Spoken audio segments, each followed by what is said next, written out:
علی رسولہ الکریم اما بعد فاعوذ باللہ من الشیطان الرجیم بسم اللہ الرحمن الرحیم۔ ہم نے تزئین گلستاں کی ہے، ایک نئی شمع فروزاں کی ہے، دل میں جلا کر آزادی کی قندیل ختم ہم نے شب ہجراں کی ہے۔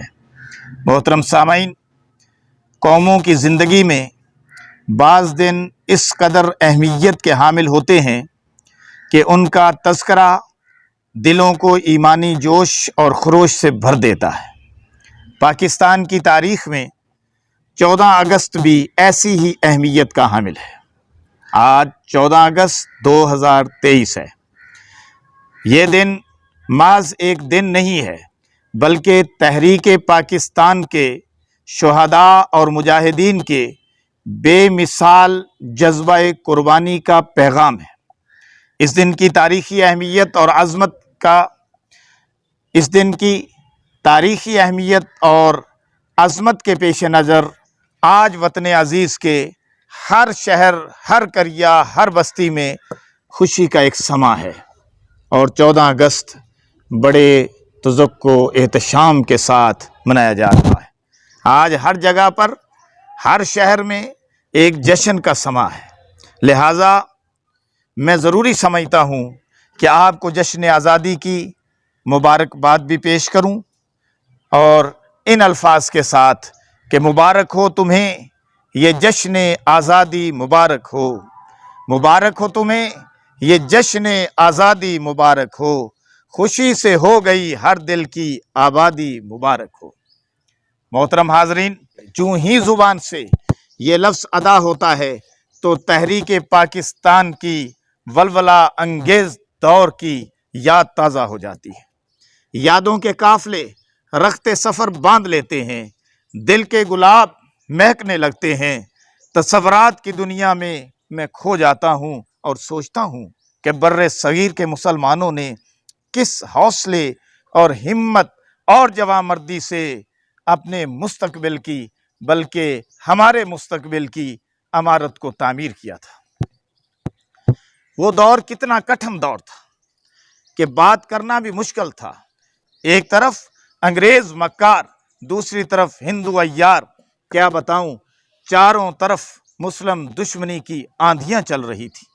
اس دور پر آشوب میں اقبال نے پاکستان کا خواب دیکھا اور قائد اعظم محمد علی جناح آفتاب آزادی بن کر ابھرے۔ آزادی کا یہ سورج جس نے دیکھتے ہی دیکھتے غلامی کے اندھیروں کو یکسر ختم کر دیا، بلکہ یوں کہوں تو بے جانا ہوگا کہ غلامی کے اندھیروں کو سویروں میں بدل دیا۔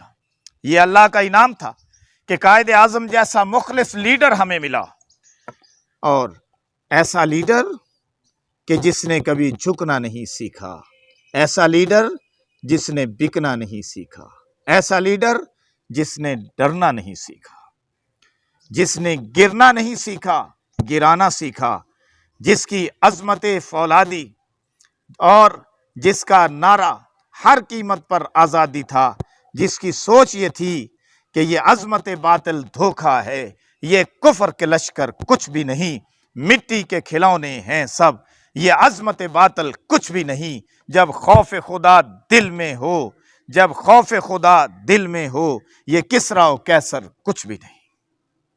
قائد اعظم محمد علی جناح کا کردار بے مثال تھا، لازوال تھا۔ قائد اعظم نے ملت اسلامیہ کی یوں رہنمائی کی کہ صدیوں کے فاصلے برسوں میں طے کر لیے، اور پھر 14 اگست 1947 کو پاکستان مارز وجود میں آ گیا۔ محترم سامعین، اس ملک کی اصل قوت دو قومی نظریہ اسلام ہے، جس نے بر صغیر کے مسلمانوں کو ایک پلیٹ فارم پر جمع کیا، اور فضائیں پاکستان زندہ باد، پاکستان کا مطلب کیا، لا الہ الا اللہ کے پرجوش نعروں سے گونج اٹھی۔ صاحب صدر، یہی نظریہ اسلام پاکستان کی حقیقی بنیاد ہے، یہ خشت اول ہے۔ اس لیے اگر ہم چاہیں کہ پاکستان ہر لحاظ سے ترقی کرے تو پھر ہمیں اس کے لیے کچھ کرنا ہے، خون جگر دینا ہے۔ اگر ہماری یہ سوچ ہے کہ پاکستان ترقی کرے، پاکستان خوشحال ہو، تو ہمیں اس کی نظریاتی بنیادوں کو سب سے پہلے مضبوط کرنا ہے۔ اسلام پاکستان کا مقدر ہے اور اس کی تابندہ روایات کا امین ہے اور مستقبل کا ضامن ہے۔ ایک ابر نوبہار فضاؤں پہ چھا گیا، ایک ابر نوبہار فضاؤں پہ چھا گیا، اسلام اس چمن کی رگوں میں سما گیا۔ حضرات گرامی، چاہیے تو یہ تھا کہ پاکستان کو شوکت اسلام کا گہوارہ بنایا جاتا، یہاں قال رسول اللہ صلی اللہ علیہ وسلم کا درس سنایا جاتا، مگر بدقسمتی سے قائد اعظم کے بعد ہر حکمران نے اسلام کو اپنے مقصد کے لیے استعمال کیا، مگر اسلام کے عملی نفاذ کی خاطر ایک قدم بھی نہیں بڑھایا۔ یہ افسوس کی بات ہے اور بے حسی ہے کہ اسلام کو استعمال تو کیا لیکن اسلام کی طرف قدم نہیں بڑھایا۔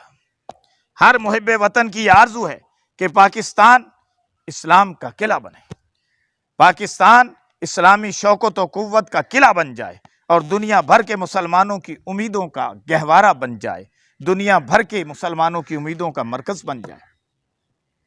محترم سامعین، عزیز طلبہ، آج کے دن قومی پرچم کی سربلندی کو گواہ بنا کر ہمیں یہ سوچنا ہے کہ ہمارا ہر اعزاز پاکستان کے طفیل ہے۔